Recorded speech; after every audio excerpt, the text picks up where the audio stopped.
हम्म तो फाइनली उस क्वेश्चन का सॉल्यूशन यही होगा, ठीक है ना, कि this is the point you take and then ये आ जाएगा। दूसरा अप्रोच से मिल नहीं रहा। सो नेक्स्ट क्वेश्चन जो है,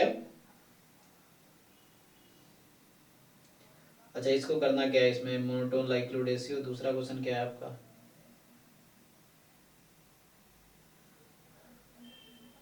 ठीक है सैनी आप करते हैं ये प्रॉब्लम में। आपका क्या डाउट है, आपका ये क्वेश्चन देखते हैं। इसमें कौन सा क्वेश्चन, तीनों डाउट है। सर 52। इसमें चेंज ऑफ वेरिएबल लगाया आपने? हाँ सर, बट इंटीग्रेशन नहीं है। ठीक है अभी क्वेश्चन करते हैं, बाकी जो रह गया सैनी आपके अभी, अच्छा आपका एक भी हुआ नहीं अभी तो। 0 से 2 माइनस एक्स एंड 0 से 2, ये तुमने पहले भी हिंट दिया था इसका, लेकिन शायद सॉल्व नहीं किया होगा। ठीक है करते हैं। कई बार क्या है हिंट आगे जाके फंस जाता है, जैसे वही क्वेश्चन था पिछला वाला। तो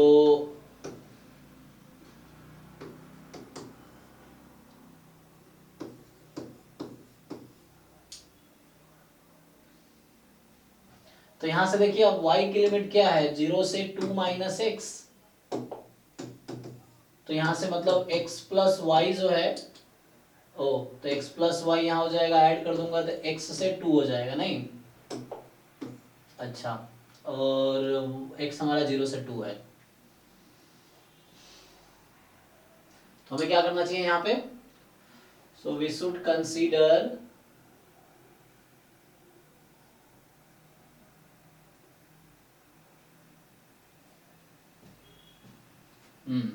x प्लस वाई को v ले लेते हैं, ठीक है, और x प्लस हाँ और 2y upon x plus y को u ले लेते हैं, 2y upon x plus y ना, u ले लेते हैं y upon x plus y को, ठीक है ना, कोई दिक्कत नहीं है। तो ये हमारे पास है, तो यहाँ से क्या होगा, u इंटू वी आपका x के इक्वल आ जाएगा, ओके नहीं y के इक्वल आ जाएगा, या 2 चाहे तो भी कर सकते हैं, कोई दिक्कत नहीं है। तो ठीक है अभी देखिए अब क्या होगा, तो ये आपके पास चेंज हो जाएगा, चेंज ऑफ वेरिएबल लगाते हैं। तो यहाँ पे ये हो गया आपका v स्क्वायर एंड e की पावर 2u, ठीक है ना। अब dy dx, तो आपको यहाँ पे dy dx के लिए जैकोबियन है ना, तो अब यहाँ पे होगा mod of Jacobian du dv या dv du, जो भी आपको पहले लगाना देख लीजिए क्या इजी है। तो देखते हैं अभी, तो ये हमारे पास करना होगा। एंड अब आपको लिमिट देखना है कि व्हाट इज लिमिट, बताइए जी। सो लिमिट क्या लेंगे हम लोग, अभी क्या था हमारे पास, अगर मैं ग्राफ बनाऊं एक्स वाई में, तो अभी क्या है ग्राफ कि y है ना, x प्लस वाई एक्स से 2, मतलब y बराबर 0, y बराबर 2 minus x, x plus y बराबर 2 और y बराबर 0 से 2 माइनस एक्स, ये रीजन है, और x 0 से 2, तो ये हमारा रीजन है अभी, ठीक है।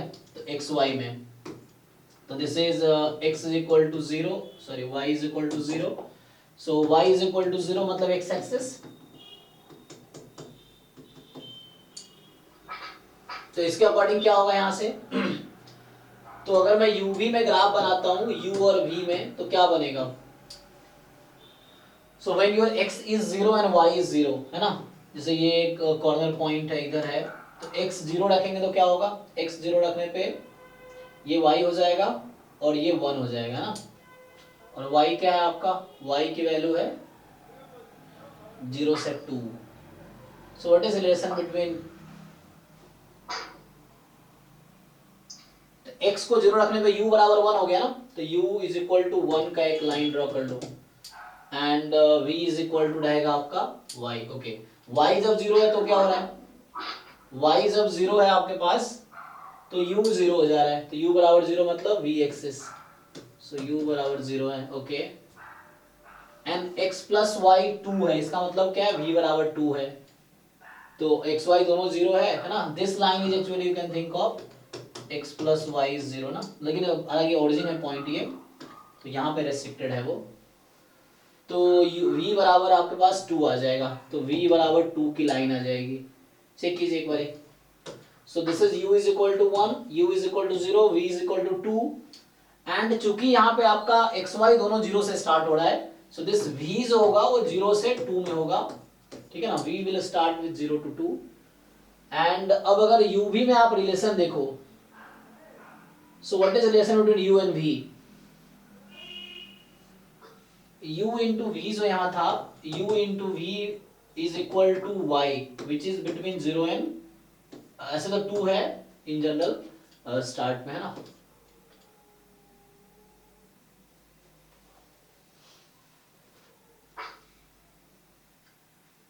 सो क्या होगा लिमिट जी, यहां से बताइए।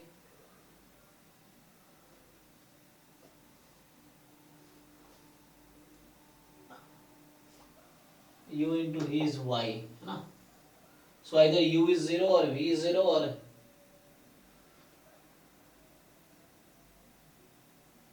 y की मैक्सिमम कितनी था, y बराबर 2 तो कोई लाइन है ही नहीं ना, हमारा x प्लस वाई 0 से 2 था, x plus y was between 0 and 2, है ना। x प्लस, ये जो रीजन है this you can write it as x plus y between 0 and 2, v तो 0 से 2 वो है, और u बराबर क्या होगा, तो x बराबर 6 तो 0 से 1, आई थिंक ये रीजन आ जाएगा, ठीक है ना। So this will be the region. कैसे डिसाइड करते हैं, सो x बराबर 0 रख के देखो, y बराबर x बराबर 0 यहाँ पे, y बराबर 0, x प्लस वाई 2, इन दोनों पुट करके डिसाइड करो क्या बनेगा, तो this will be the reason I think. So यहाँ से u का जो लिमिट होगा 0 से 2, और v की लिमिट होगी 0 से 2, 2 ये 1 हो ना, u 0 से 1, u इज 0 से 1। जैकोबियन क्या आएगा यहाँ से, यू फाइंड जैकोबियन, तो यहाँ से सिंप्लीफाई करके आप निकालिए value x y u v के टर्म में। तो जैकोबियन के लिए तो आपको उसके लिए क्या करना हो, क्रॉस मल्टीप्लाई, है ना। तो मैं क्या जैसे कह रहा था, यू भी बराबर आपका y हो गया, तो y x क्या आएगा, तो v माइनस वाई, तो v माइनस यू वी, ठीक। तो यहाँ से जैकोबियन क्या आएगा आपका, जैकोबियन की आ रहा है सर। अच्छा ओके, तो यहाँ से अगर आप सॉल्व करेंगे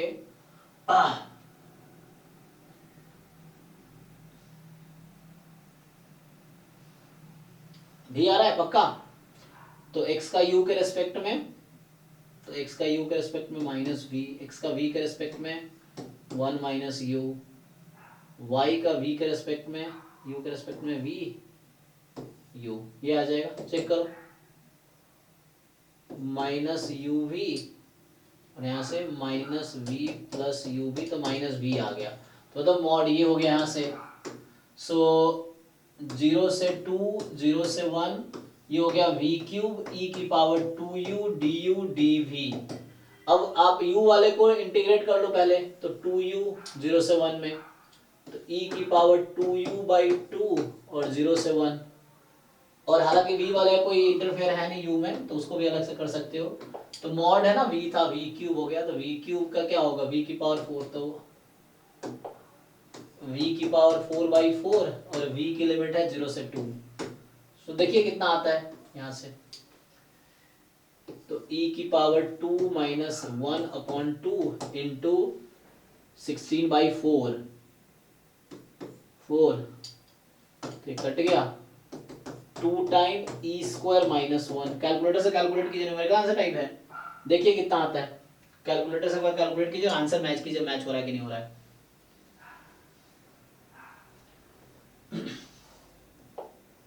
12.78। तो ये आया 12.78। अच्छा एक बार देखिए आंसर में क्या है, आंसर की में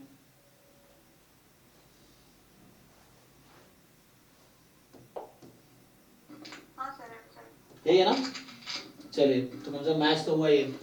तो अब कुछ कंफ्यूजन हो तो पूछिए, यहाँ पे हुआ क्या। एक्चुअली ये कर्व्स के अलोंग मुझे बनाना था, तो ये लाइन आया था, मेनली यही प्रॉब्लम होता है रीजन डिसाइड करने में होता है, तो आपको उसके हिसाब से देखना पड़ता है कि x बराबर यहाँ पे x प्लस वाई 0 था, या x प्लस वाई 2 था इस कॉर्नर पे, तो इसीलिए 0 से 2 हुआ, और उसका हमने एक बार x 0 रखा तो 1 हो गया, और y 0 रखा तो 0 हो गया, तो 0 से 1, 0 से 1 और 0 से 2, ठीक है। चलिए तो ये हो गया। हाँ जी देखिए सैनी, आपका क्या डाउट है, तो पहले जो दूसरा क्वेश्चन आपका वो देखते हैं पहले, इसमें है 3rd 4th क्वेश्चन। इसमें कह रहा है आपको कि a fair die is rolled 2 times independently given that the outcome on the first roll is 1। चलिए, तो वैसे सैंपल स्पेस आप लिखेंगे तो 1 1 1 2 एंड सो ऑन 6 6। टोटल इसमें कितने हैं? 36 आउटकम है। ओके, अब ये बोल रहा है कि हमें गिवन है कि आउटकम, पहले आउटकम पे 1 आया, तो एफ इवेंट ले लीजिए कि outcome on first roll is 1। अच्छा, पूछ क्या रहा है कि expected value of the sum of the two outcome is, तो यहाँ पे रैंडम वेरिएबल मान लेते हैं ना। देखो, सो एक रैंडम वेरिएबल से करते हैं इसको। तो x है outcome on first roll and y है आउटकम ऑन सेकेंड रोल। ठीक, तो हमें क्या पूछ रहा है? Expectation of x plus y given x is equal to 1। ठीक है जी, देखिए भाई इनका डाउट है, इज इट फाइन? ओके, अब क्या करना है आपको? x इज इक्वल टू 1 कह रखा है, तो x तो 1 गिवन है ना, 1 रख दो, कोई दिक्कत नहीं है। 1 plus y given x is equal to 1, क्योंकि x 1 गिवन है तो x को 1 रख दो, कोई दिक्कत नहीं है। सिंप्लीफाई करो इसको, तो इसको सिंप्लीफाई करोगे आप तो यहां से आ जाएगा 1 plus expectation of y given x is equal to 1, क्योंकि ये 1 तो ऐसे ही ऐड हो, कोई दिक्कत नहीं है। अब हमें क्या करना है? Expectation of y given x निकालना है। तो expectation of y given x कैसे निकालेंगे हम लोग कि y का आउटकम्स कितना है? 1 से 6 तक हो सकता है, तो हमसे पहले प्रोबेबिलिटी निकालना है y बराबर 1 गिवन x बराबर 1, प्रोबेबिलिटी y बराबर 2 गिवन x बराबर 1, प्रोबेबिलिटी y बराबर 3 गिवन x बराबर 1। डिस्क्रीट है ना, तो पीएमएफ निकाल रहा हूँ। y is equal to 4 given x बराबर 1, और probability y is equal to 5 given x बराबर 1, और लास्ट बचता है y इज इक्वल टू 6 वाला, है ना। तो ठीक है, बताइए इसका पहले देख लेते हैं क्या आता है।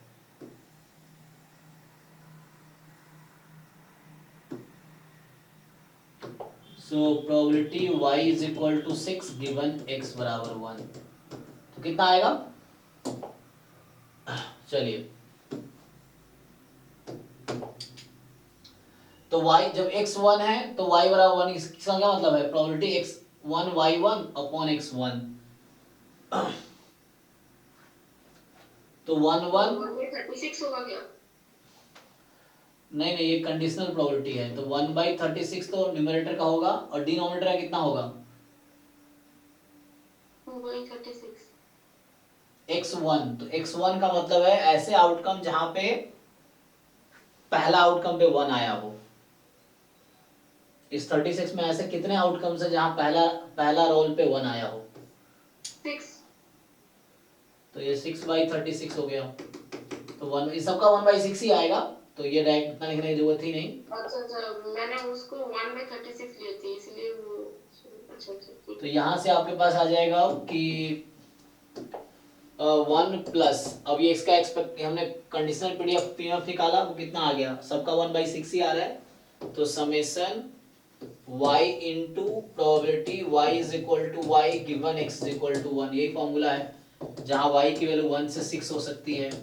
तो 1 plus summation y from 1 to 6 y into 1/6, आ गया 1 प्लस 1/6, और ये सम कर देंगे तो 1 प्लस 2 अप टू 6 तक, तो ये यहाँ से आ गया 1 प्लस 6 इंटू 7/2, और पहले से 6 है, 6 कट गया, 1 प्लस 4.5 आंसर है, देखिए।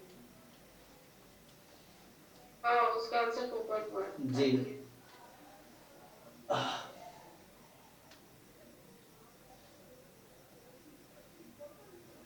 ओके, नेक्स्ट देखिए क्या है।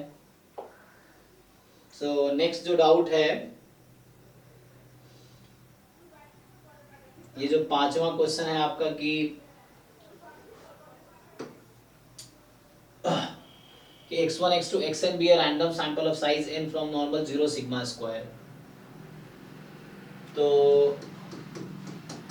x5 तक है normal 0 sigma square and given sigma F alpha denote the probability of this S दे रखा है सेट ऑफ पीडीएफ जहां सिग्मा मोर देन 0 है. T1 हमें दे रखा है यहाँ पे T1 is summation xi square i from n. T2 हमें दे रखा है x बार का स्क्वायर, ठीक, x बार का square for any positive integer nu and alpha 01 let chi square, पता है हमें काई स्क्वायर अल्फा ना, काई स्क्वायर एन अल्फा का मतलब क्या 1 में अल्फा क्वांटाइल, तो उसका राइट साइड में अल्फा लेफ्ट साइड में, ठीक है.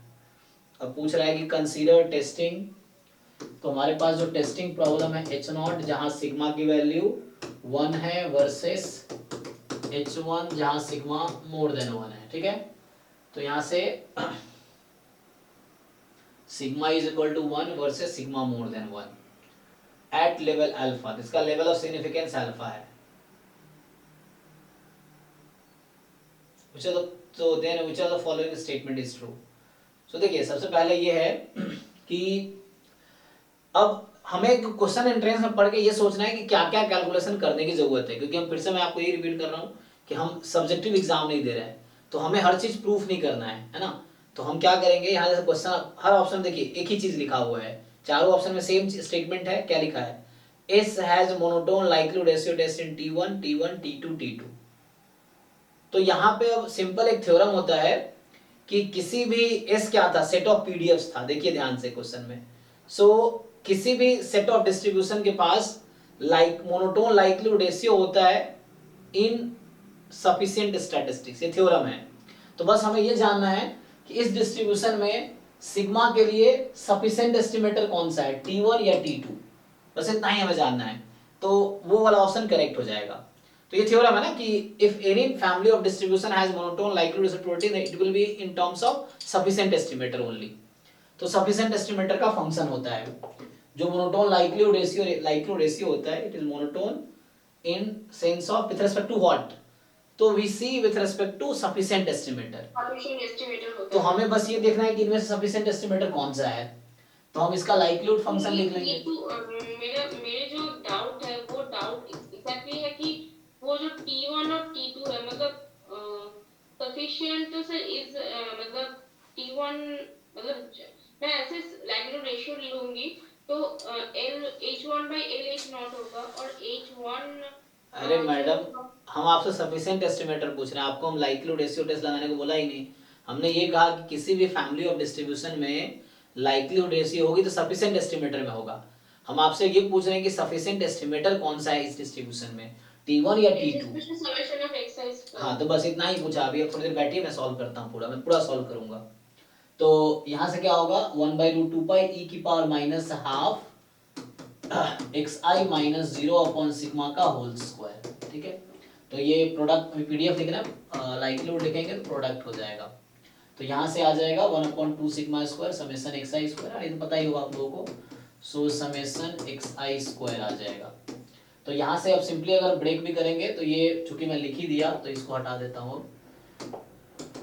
तो 1/√2 पाई सिग्मा इसकी पावर n चेक कर लीजिए ना. तो ये लाइक्लीहुड फंक्शन आएगी, इसकी मीन 0 है. सो 1/2 पाई सिग्मा इसकी power n and this. Okay, तो यहाँ से पता चल रहा है जो हम जानेंगे this is the sufficient estimator. तो simple T1 is sufficient estimator, T2 is not. तो इसीलिए अब चार ऑप्शन मेरे पास है. हमें मोनोटोन लाइक्लीहुड रेशियो चेक करने की बिल्कुल जरूरत नहीं है इस क्वेश्चन में. अगर आप करते हो तो आप एग्जाम में बेवकूफी कर रहे हो, आपका टाइम किल हो रहा है, उसका इस क्वेश्चन में कोई रिक्वायरमेंट नहीं है. ये चीज आपको समझना है. हमें बस ये जानने की जरूरत है क्योंकि सब में सेम ही बात लिखा है, तो कहीं कहाँ है चेक करो. उसने बस ये कहा है कि monotone likelihood ratio in T1 और T2. हमें बस ये जानना है कि इन T1 और इन T2. तो we know that if any distribution है मोनोटोन लाइक्लीहुड रेशियो, कोई फंक्शन मोनोटोन होता है x के रेस्पेक्ट में, fx is increasing with respect to x. So if likelihood ratio is monotone then with respect to what, so the answer is with respect to sufficient estimator. तो आपको बस ये जानना है कि सफिशिएंट एस्टिमेटर कौन सा है. इसमें मोनोटोन लाइक्लीहुड टेस्ट लगाने की कोई जरूरत नहीं है. बस हमें इतना ही जानना है कि T1 T2 में से कौन सा सफिशिएंट एस्टिमेटर है. तो मुझे पता है कि T1 सफिशिएंट एस्टिमेटर है, तो T2 वाले सारे ऑप्शन आउट हो गए, तो मतलब CD तो आउट हो गया रेस से, तो C is wrong and D is wrong. ठीक, अब ए बी में से कोई एक करेक्ट होगा। तो अब अगला स्टेटमेंट ये पढ़ेंगे करेक्ट होगा सर। जी। अब हम क्या करेंगे, अब हमें ये देखना है यहाँ पे कि कौन से टेस्ट की साइज अल्फा है। उसने कहा है कि लेवल ऑफ सिग्निफिकेंस अल्फा है, हाँ सर ऑप्शन ए में तो बस मुझे ये देखना है किसका साइज अल्फा है। तो ए ऑप्शन में बोला है कि प्रोबेबिलिटी मैं निकालूंगा T1 more than equal to या मोर than chi square n comma alpha under h not. h not हमारे पास है सिग्मा इज इक्वल टू 1। तो ये हमें अब चेक करना है कि इसके हिसाब से साइज ऑफ द टेस्ट या लेवल ऑफ सिग्निफिकेंस क्या आएगा इसका।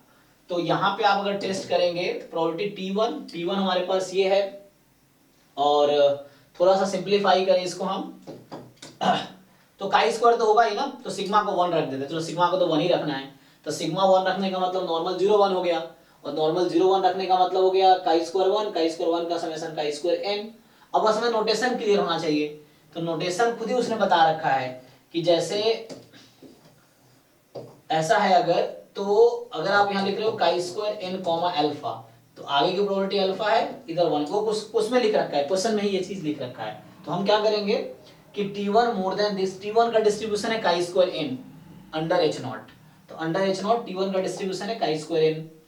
अब काई square n more than this number, ये एक नंबर है, उसकी प्रोबेबिलिटी कितनी है अल्फा, तो पहला ऑप्शन से अल्फा आ गया, सो मतलब this probability is alpha, so this option is true. अगर बी से निकालते यही चीज मैं अगर बी में फाइंड करता, उसने कहा है more than chi square n 1 minus alpha sigma is equal to 1, तो इसका आंसर आता 1 माइनस अल्फा, तो इसलिए ये गलत है। तो तो साइड 1 माइनस अल्फा के लिए होगा। जी जी, तो इसने कहा है, तो यहाँ पे हमें देखना है साइज अल्फा है, तो हो गया।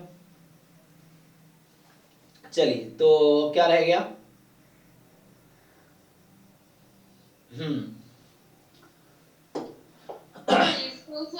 सर इसका सर सिर्फ मतलब इंटरसेक्शन पॉइंट नहीं निकल रहा है सर। जी जी, तो u भी नल स्पेस है इन दोनों का, तो इसका मतलब है कि u जो है नल स्पेस है, इसका मतलब vector x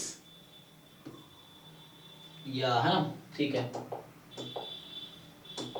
vector x such that, पहले मैट्रिक्स नाम a रख देता हूं, सो ax इज 0, और v जो है vector y such that by is equal to 0। तो ये मीनिंग है नल स्पेस का, तो ये है, इसका मतलब होता है नल स्पेस ऑफ A, और इसका मतलब है null space of B। Okay, अब बोला है कि U भी नल स्पेस AB का है, AB मैट्रिक्स दे रखा, लिखता हूं मैं, then dimension of U plus V।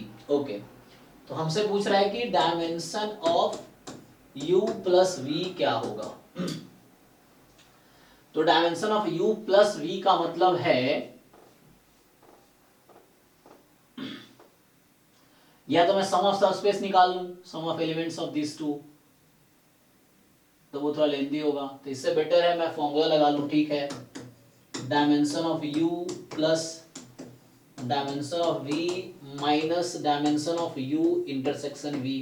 ठीक, चलिए, तो इंटरसेक्शन क्या होगा, मेन पॉइंट ये है। ओके, तो अगर मैं ax 0 करता हूं, तो ax मेरे पास है 1 1 0 0 एंड 0 0 1 1, और यहाँ पे है x1 x2, जो x वेक्टर लिया मैंने x1 x2 लिया हुआ है, ठीक है, तो यहाँ से इक्वल टू 0 कर देते हैं, ओ सॉरी, क्योंकि 4 है ना, तो यहाँ मुझे 4 देना पड़ेगा, तो we have to take x1 x2 x3 x4, है ना, ताकि मैट्रिक्स का प्रोडक्ट डिफाइन हो 0। तो यहाँ से क्या आ गया, x1 plus x2 is equal to 0, x3 plus x4 is equal to 0। तो इस x में एक्चुअली 4 वेक्टर है, मतलब 4 वेरिएबल्स है, वेक्टर देखिए 4 कंपोनेंट है, 4 वेरिएबल है, 2 इक्वेशंस आ गई।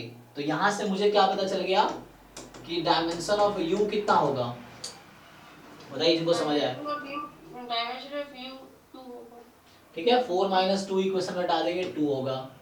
सिमिलरली हम क्या करेंगे, अब ऐसे ही हम लोग दूसरा जो इक्वेशन हमारे पास है 1 2 3 2 0 1 2 1 y1 y2 y3 y4 इसको 0 कर देते हैं। तो यहां से क्या हमारे पास आएगा कि है ना, ऐसे ही आएगा मतलब सेम चीज है।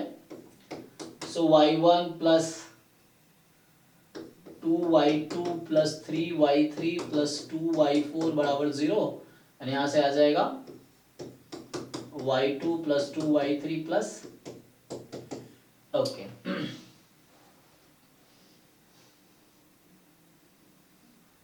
एनीवे दो इक्वेशन यहाँ पे है ना, तो टू इक्वेशंस हैं, तो क्या हो जाएगा, इसका भी यहां से पता चल गया कि डायमेंशन ऑफ V 2 है ना। सेम तरीके से अब मेन है इंटरसेक्शन का, कि अब इंटरसेक्शन जो सबस्पेस होगा, अब समझिए हमने अभी क्या लिखा है, हमने अभी U लिखा है, V लिखा है। अगर मैं लिखता हूं U इंटरसेक्शन V, तो इसका मतलब होगा X such that AX is 0 and BX is 0 as well। यही मतलब होगा कि एक ऐसा वेक्टर जिसमें दोनों सेटिस्फाई हो जाए। तो ये है इंटरसेक्शन का मतलब कि U इंटरसेक्शन V का मतलब AX भी 0 एंड BX is 0 बोथ, या कुछ नया नाम है Z ले सकते हो, Z AZ is 0 and BZ 0 as well, both are 0। तो अब यही काम करना है दोनों के साथ। तो मुझे ये देखना है कि क्या आएगा उससे, AZ is 0 and BZ is 0 as well, ठीक है ना। तो ये चारों इक्वेशन एक साथ आ जाएंगी अब, है ना, ये चारों इक्वेशन एक साथ आ जाएगी जेड के टर्मलेट से। अगर मैं लिखूं तो क्या बनेगा हमारे पास अब, तो यहां से आ चुका है, यही पहले लिख देता हूं, Z1 प्लस Z2 बराबर 0, यहां से आएगा Z3 प्लस Z4 बराबर 0, वहां से आएगा Z1 plus 2Z2 plus 3Z3 plus Z4, नहीं कितना 2Z4 देख लो calculation, so 2 time Z4 is 0, और एक और इक्वेशन है Z2 plus 2Z3 plus Z4 बराबर 0, ये हमारे पास है, ठीक। तो अब क्या करेंगे,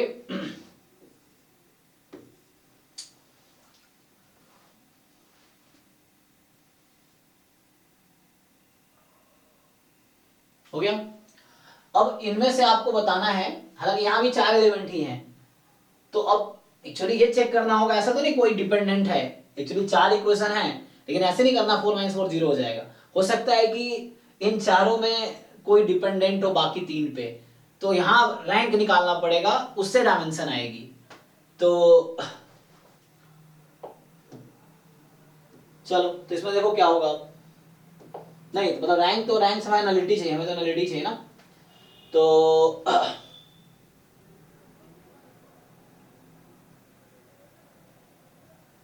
बताओ भाई क्या आएगा, कितने फ्री वेरिएबल होंगे, तो इसके करस्पॉन्डिंग मैट्रिक्स बना लो, 4 क्रॉस 4 की मैट्रिक्स बन जाएगी, 1 1 0 0 0 0 1 1, और इसके साथ आ जाएगा 1 2 3 2, वही जो पहले दोनों एक साथ आ गया, आप देखेंगे दोनों एक साथ आ गया, और यहां से आ जाएगा 0 1 2 1, ये आ गया। अब मुझे ये देखना है कि इसके पास कितने फ्री वेरिएबल होंगे। देखो ये कंडीशन है, ये 4 इक्वेशन है, तो dimension is number of free variables. तो मतलब मुझे नलिटी, इस मैट्रिक्स की नलिटी निकालनी है, समझ लीजिए ऐसा ना, इस इक्वेशन को मैं ऐसा लिख सकता हूं, Z1 Z2 Z3 Z4 is equal to 0। तो हमें बताना है कि इस मैट्रिक्स की नलिटी क्या होगी, इसी को नल स्पेस बोलते हैं उसको मैं, और this is the U intersection V actually. अगर इसको मैं सेट में लिख दूं तो यही है U इंटरसेक्शन V, कि this is Z such that this happens, so this is your U intersection V। अब मुझे ये नल स्पेस है, तो मुझे इसकी नलिटी निकालनी होगी, तो रैंक के थ्रू नलिटी आ जाएगा। अब इस मैट्रिक्स का रैंक कितना है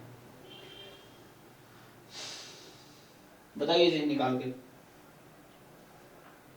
निकाल सकते हैं रैंक। तो रैंक के लिए क्या करते हैं, रिड्यूस इकोलॉन फॉर्म में कन्वर्ट कर लो, तो रिड्यूस इकोलॉन फॉर्म में कन्वर्ट करेंगे, थोड़ा सा एलिमेंट्री ऑपरेशन लगा सकते हो आप।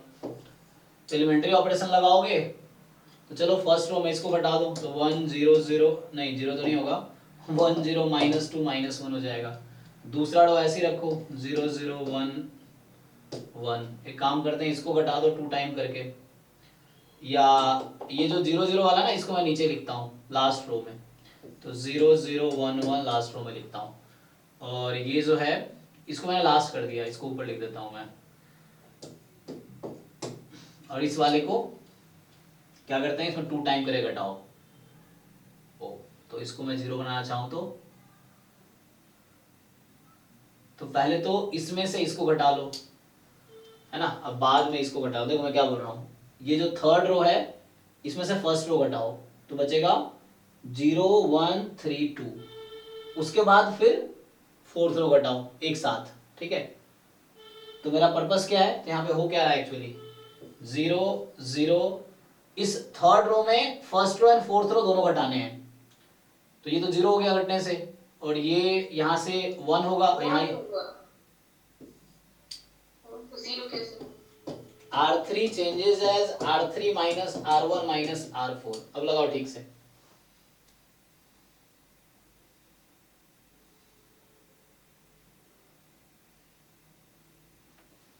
थोड़े कम समझ आ रहा तो ऐसे समझो, फर्स्ट रो और फोर्थ रो को ऐड कर लो और घटाओ उसको थर्ड रो में से। अरे मैडम 1 + 1 कितना होगा? समझ गई। तो ओके, तो अब क्या होगा हमारे पास 2 + 0, तो यहाँ घटाएंगे तो 1 होगा, और 1 प्लस, ठीक है ना। तो मैं क्या कर रहा हूँ 2 + 0 2, 3 में घटा दिया, 1 + 0 2 में घटा दिया 1। बताइए आप लोग, आपको क्या दिख रहा है रैंक इसका कितना है?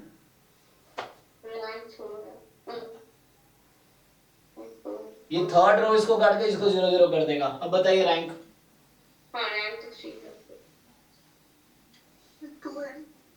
अब क्या करेंगे, हमें एक मिनट चेक कर लीजिए ठीक से। अभी हमने क्या किया, जो फोर्थ रो था उसको घटा दिया थर्ड रो, तो 0 0 हो गया। चेक कीजिए कितना रैंक है, 2 कैसे है, 3 होगा, चेक कीजिए 3 होगा ना, क्योंकि 3 पाइवट एलिमेंट है, 1 pivot other and there are 3 pivots, तो रैंक 3 है इसका। तो रैंक 3 है तो नलिटी कितनी हो गई, तो मुझे चाहिए dimension of U intersection V। देखिए इसका रैंक 3 है, मुझे नलिटी चाहिए, रैंक 3 है इस मैट्रिक्स का, we want nullity, null space है ना, तो मुझे नलिटी चाहिए। तो मतलब यहाँ से 3 इक्वेशन कम हो जाएगा, है ना। अगर तुम ऐसे लिखते इसको सिंपलीफाई, अब मैं इसको अगर सिंपलीफाई करूँ, आप यहाँ से देखो तो Z1 Z2 Z3 Z4 बराबर 0, इससे क्या होगा 3 इक्वेशन बनेंगे, 3 लिनियरली इंडिपेंडेंट इक्वेशन है। यहाँ 4 वेरिएबल है Z में और 3 इक्वेशन है, तो 3 इक्वेशन क्या करेगा, 3 वेरिएबल को हटा देगा, तो नंबर ऑफ फ्री वेरिएबल 1, तो डायमेंशन 1, मतलब nullity of this matrix rank plus nullity वाला नंबर ऑफ कॉलम्स, तो कॉलम्स कितने हैं 4, रैंक 3 है, नलिटी 1, डायमेंशन 1। तो इस क्वेश्चन का आंसर क्या हुआ 2 + 2 - 1, तो फाइनली 3। सो ये इस क्वेश्चन का आंसर है। अब चेक कर लीजिए बाकी लोग।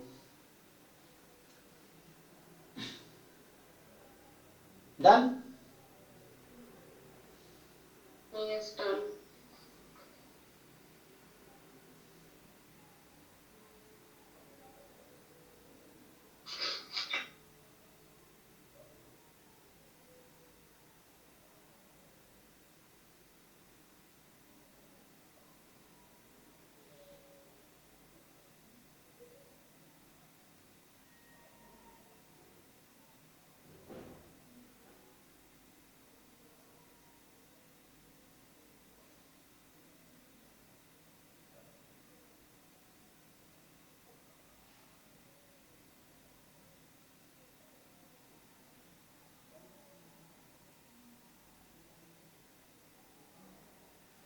ठीक है, हाँ।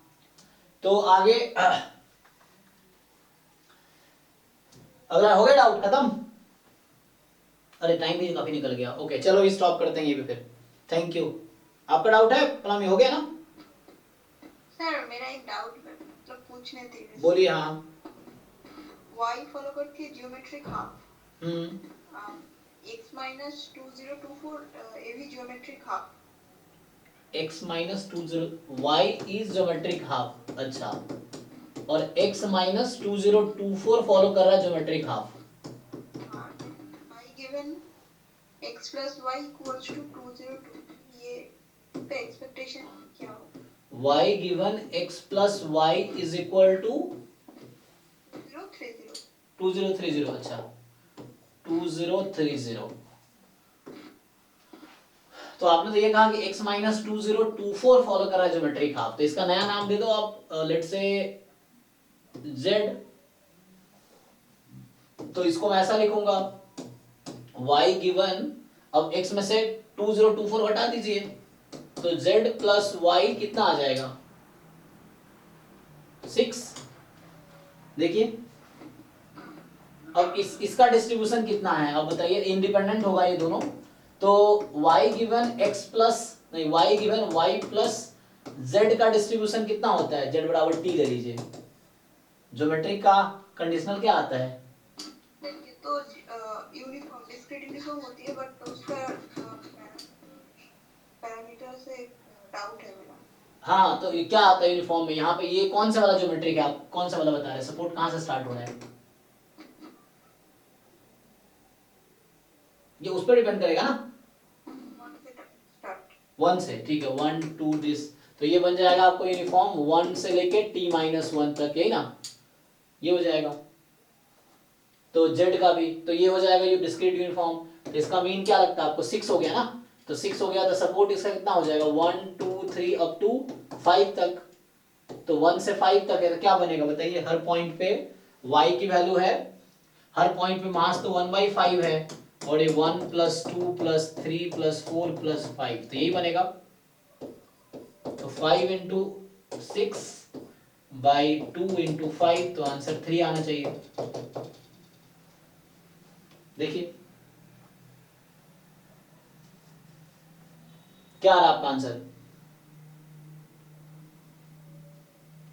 क्लियर है कि नहीं, हाँ सर ठीक है। ठीक है ना। तो हमें चेंज करना, पहले उसको नया बना लेना है, तो उससे आ जाएगा, ठीक है। चलिए तो यही स्टॉप करते हैं, थैंक यू, गुड नाइट।